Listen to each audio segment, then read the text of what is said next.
आज है 16 नवंबर और हम शुरू करते हैं आज के करंट अफेयर्स। पहला है 18वां युद्धाभ्यास जो इंडिया और यूएस के बीच में होगा ओली में उत्तराखंड में। ठीक है, पिछली बार अलास्का में हुआ था यूएसए में। उसके बाद है गूगल का 1000 लैंग्वेज एआई मॉडल। इसमें एक ऐसा मॉडल बनाएंगे ये जो जो मोस्ट स्पोकन 1000 लैंग्वेज है उनको सपोर्ट करेगी। उसके बाद आर्टमिस 1 ये नासा का मून मिशन है। ठीक है, नासा मून मिशन लॉन्च करेगी।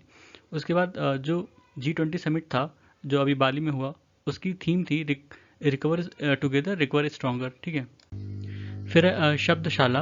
ये एक वेबसाइट होगी जिसपे जो पॉपुलर इंग्लिश वर्ड्स हैं, ठीक है, जिनको हिंदी में अभी भी यथास्थिति यूज़ किया जाता है, उनको रीजनल लैंग्वेज में ट्रांसलेट करने के लिए ये वेबसाइट बनेगी जिसपे लोग अपना सजेशन भेज सकते हैं। ठीक है, ये वेबसाइट बनाएगी commission for scientific and technical technology. ठीक है, वो टेक्नोलॉजी जैसे मान लीजिए ड्रोन, ठीक है, या सेल्फी, इनके ये इंग्लिश टर्म है, इनके जो हिंदी वर्ड्स हैं या रीजनल लैंग्वेज में जो वर्ड्स हैं वो नहीं है, अभी वैसे पॉपुलर नहीं है या पता ही नहीं है। ठीक है, तो उसको बनाने के लिए ये वेबसाइट बनाई जाएगी।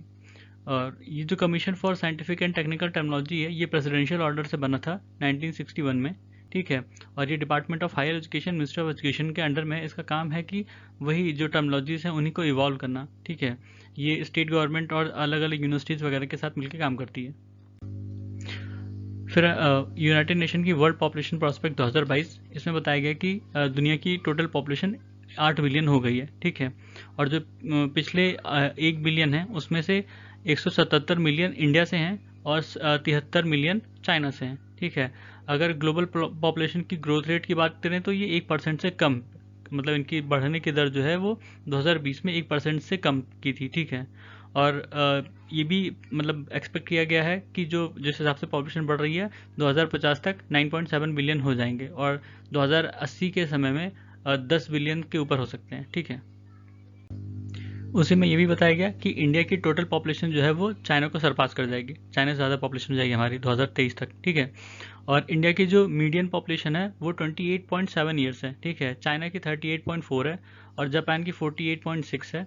और ग्लोबल वैल्यू देखा जाए तो 30.3 ईयर्स है। ठीक है, और इसमें ये भी बताया गया कि इंडिया की जो पॉपुलेशन है अभी मतलब 2022 में वो करीब 1.412 बिलियन है, चाइना की 1.426 बिलियन है। ठीक है, ऐसे ही इसमें बताया गया कि हमारे जो अलग अलग जो एज ग्रुप हैं उसमें अलग अलग पॉपुलेशन है। जैसे 68% जो पॉपुलेशन है वो 15 टू 64 ईयर ग्रुप की है इंडिया में। ठीक है, और 27% पॉपुलेशन जो है वो 15 टू 29 एज ग्रुप में है। ठीक है, और सबसे ज़्यादा एडोलसेंट पॉपुलेशन है इंडिया की 10 से 19 साल की अगर लिया जाए तो 253 मिलियन है इंडिया में।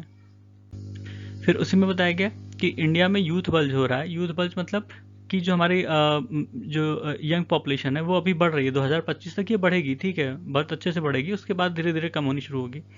उसके बाद है वर्ल्ड बैंक की एक रिपोर्ट है इंडिया के अर्बन इंफ्रास्ट्रक्चर के ऊपर, बड़ा लंबा नाम है इसका, financing India's urban infrastructure needs constraint to commercial financing and prospect for policy action. इसमें बताया गया कि इंडिया को कम से कम 840 बिलियन डॉलर चाहिए अगले 15 सालों में अपने अर्बन इंफ्रास्ट्रक्चर को डेवलप करने के लिए। इसका मतलब हुआ कि कम से कम 55 बिलियन हर साल चाहिए। ठीक है, 55 बिलियन डॉलर। ठीक है, जैसे बताया गया कि कई तरीके के हैं फाइनेंसिंग करने के तरीके, जैसे डेप्ट होता है, प्राइवेट लैंडिंग होती है, पब्लिक प्राइवेट पार्टनरशिप इन्वेस्टमेंट होता है। ठीक है, पर मोस्ट इंपॉर्टेंट है कि ये जो भी सोर्स हैं ये रिकरेंट सोर्स होने चाहिए रेवेन्यू के, मतलब जहाँ से भी ले रहे हो ऐसा ना हो कि आज मिला कल ना मिले। ठीक है, फिर है इंडिया की एक स्कीम है, scheme for integrated cold chain and value addition infrastructure. ये 2008 से इंप्लीमेंट की जा रही है। ठीक है, इसका उद्देश्य है कि कैसे फार्म गेट से कंज्यूमर तक जो फूड प्रोडक्ट्स हैं उनके लिए कोल्ड चेन और प्रिजर्वेशन इंफ्रास्ट्रक्चर फैसिलिटीज़ प्रोवाइड की जा सकें। ठीक है, अभी जो कॉप COP 27 हो रहा था इसमें एक रिपोर्ट जारी की गई, sustainable food cold chain opportunities challenges and way forward. ठीक है, तो ये रिपोर्ट जारी की, इसमें बताया गया कि कोल्ड चेन का इंपॉर्टेंस क्या है। ठीक है, खासकर उनके प्रोसेसिंग, पैकेजिंग और कंजम्पशन में। ठीक, कैसे कोल्ड चेन मदद करती है और कैसे इसको मतलब जो हंगर और पॉवर्टी उसको कम करने में ये मदद कर सकती है। उसी रिपोर्ट में कई चीज़ों पर बात की गई, जैसे कूलिंग एक्शन प्लान, जैसे इंडिया ने लॉन्च किया था नेशनल कूलिंग एक्शन प्लान। उसमें बात हुई थी कि कैसे बिल्डिंग्स में जो मतलब टेम्परेचर बढ़ा होता है उसको कम करना है, शहरों को कैसे थोड़ा सा ठंडा करना है, मतलब प्लांटेशन वगैरह करके। ठीक है, जहाँ ज़्यादा AC की रिक्वायरमेंट है उसको कैसे कम करना है। ठीक है, ये सब चीज़ें। और फूड वेस्ट में बताया गया कि जो फूड वेस्ट होता है उसमें मतलब 14% लॉस होता है और 17% वेस्ट होता है फूड मतलब ह्यूमन कंजम्पशन में, ठीक है।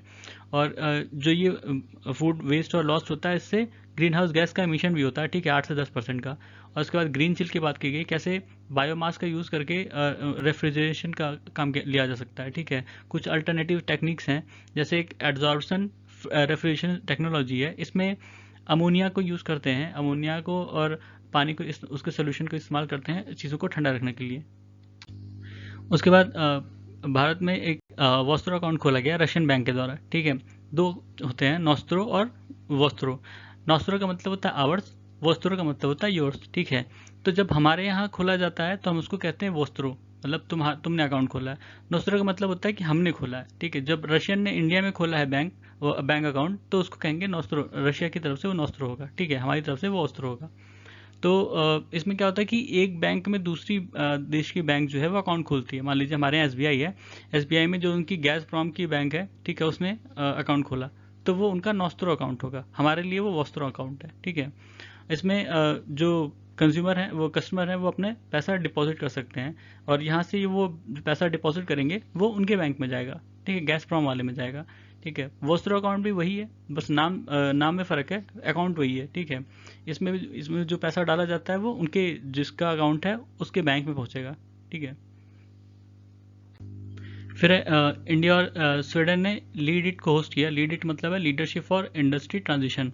ये COP27 हुआ था उसी टाइम अभी इसको होस्ट किया है। COP27 का टाइम ही एक और रिपोर्ट आई है, state of climate in Asia 2021। इसको वर्ल्ड मेट्रोलॉजिकल ऑर्गेनाइजेशन और UN economic and social commission for Asia and Pacific, जिसको UNESCAPE कहते हैं, उसने रिलीज़ किया है। इसमें बताया गया कि कैसे मतलब क्लाइमेटिक कंडीशंस या उसके डिजास्टर की वजह से इकोनॉमिक लॉस हुआ है, ठीक है, जो डर्ट, फ्लड और लैंडस्लाइड्स वगैरह आती हैं, ठीक है, उसके कारण। उसके बाद Indonesia just energy transition partnership launch किया है G20 में, अभी वहाँ G20 हो रहा था, ठीक है। और ये एक इवेंट था, partnership for global infrastructure and investment, उसमें लॉन्च किया है। इसमें इनके साथ कई सारी कंट्रीज़ हैं, जैसे यूनाइटेड किंगडम है, US है, Germany, France, European union, Canada, Italy, Norway, Denmark, ठीक है, ये सारी कंट्रीज़ हैं। फिर है यूनाइटेड नेशंस पॉपुलेशन फंड, इसका पहले नाम था United Nation fund for population activities, ठीक है। ये जो 1994 का programme of action of the international conference on population and development है, उसको इम्प्लीमेंट करने के लिए संस्था बनी है, ठीक है। और ये 3 चीज़ों में ज़्यादा जोर देती है, 3 चीज़ों के रिसर्च और उस पर डेवलपमेंट पर, ठीक है। पहला रिप्रोडक्टिव हेल्थ, जिसमें family planning, safe motherhood, prevention और ट्रीटमेंट जो STDs होती हैं उनकी, ठीक है, उन सब से रिलेटेड है। दूसरा है पॉपुलेशन प्रॉब्लम्स, ठीक है, जो डेवलपिंग कंट्रीज ऑफन अक्सर फेस करती हैं। और उसके बाद तीसरा है स्टेटस ऑफ वुमेन, ठीक है, जेंडर गैप एजुकेशन, ठीक है, इन सब में वो डील करती हैं।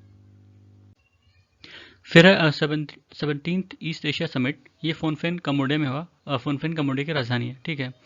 और इसमें 16 कंट्रीज़ ने पार्टिसिपेट किया है। पहली मीटिंग जो इसकी हुई थी 2005 में कुआलालंपुर, मलेशिया में, ठीक है। और इसमें एशियान की 10 कंट्री हैं, उनके अलावा Australia, China, India, Japan, New Zealand और रिपब्लिक ऑफ कोरिया हैं, ठीक है। एशियान की जो 10 कंट्रीज़ हैं वो Bruny, Cambodia, Indonesia, Laos, Malaysia, Myanmar, Philippines, Singapore, Thailand, Vietnam, ठीक है। US और रशिया ने इसको 6th जो ईस्ट एशिया समिट हुई थी 2011 में, तब ज्वाइन किया था। फिर है क्लाइमेट चेंज परफॉर्मेंस इंडेक्स 2023, इसको रिलीज़ किया है German watch, new climate institute और क्लाइमेट एक्शन नेटवर्क, ये 3 इंस्टीट्यूट हैं, ठीक है। जो शुरू के 3 पोजीशंस हैं वो खाली हैं, उस पर किसी भी कंट्री को कोई रैंक नहीं मिला है। चौथे पर डेनमार्क है, ठीक है, 5वें पर स्वीडन, 6वें पर चिली और इंडिया जो है वो 8वें नंबर पर है, ठीक है। तो ये थे आज के हमारे करंट अफेयर्स। सुनने के लिए धन्यवाद।